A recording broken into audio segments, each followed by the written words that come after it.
व्यक्तीच्या वागण्याच्या आणि राहणीमानाच्या आचार विचार संबंधी समाजाच्या काही धारणा बनलेल्या आहेत. माणसाचे कार्य, त्याची खरेपणाची व निष्ठा राखण्याची वृत्ती, त्याचा प्रामाणिकपणा यांविषयी त्याच्याकडून अपेक्षा केली जाते. परंतु अलीकडच्या काळात जीवन मूल्ये बदलत गेले. माणसातील माणूसपण हरवत गेले. त्याचे अधपतन झाले. स्वार्थ साधणे आणि पैसा कमवणे असं त्याचं संकुचित विश्व बनत गेलं. तो खऱ्याचे खोटे करू लागला. बोलण्यात खोटेपणा वाढत गेला. अशा बिघडलेल्या, नीतीभ्रष्ट, अप्रामाणिक आणि लाच खाऊ माणसाचे चित्र डॉक्टर मनोहर सुरवाडे यांनी भ्रष्ट बाप या कवितेत रेखाटले आहे. ऐकूया कविता भ्रष्ट बाप. बापाच्या टेबलावरील फायली धूळ खातात. पैशांशिवाय साफ होत नसतात. वरवरची कमाई बापाचा तोल जाईल. पार्टी करून येतो तसाच झोपी जातो. पार्टी करून येतो तसाच झोपी जातो.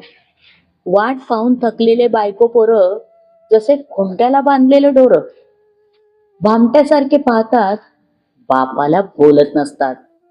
राजाची हुकुमशाही रात अंधारात जाईल.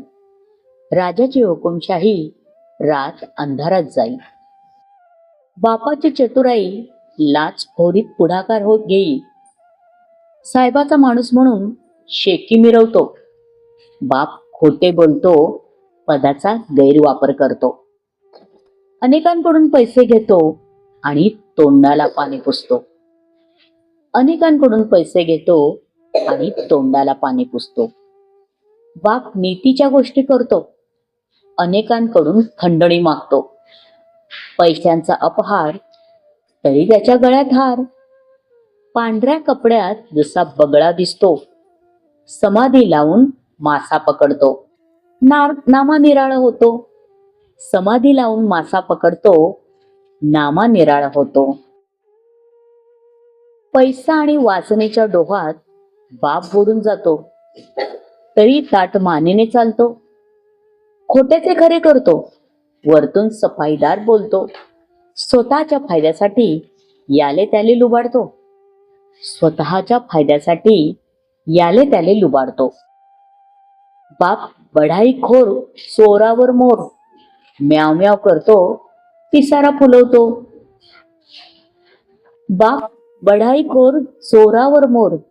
म्याव म्याव करतो, पिसारा फुलवतो.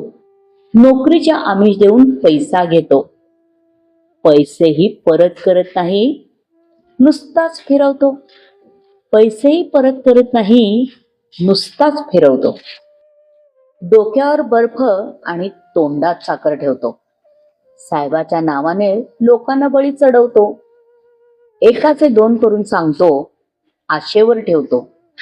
काम होत नाही तेव्हा हात वर करतो. काम होत नाही तेव्हा हात वर करतो. बाप साहेबाचा हुकूम पाळतो. अनेकांकडून हप्ते जमा करतो. थोडेफार खिशात ठेवतो. साहेबाच्याही हातावर तुरी देतो. रोजगार हमी, अर्धे तुम्ही अर्धे आम्ही या विचारात घरी येतो. फ्रेश होऊन फ्रीज मधील बंपर काढतो. एक एक पेग रिचवतो. फ्रेश होऊन फ्रीज मधील बंपर काढतो. एक एक पेग रिचवतो.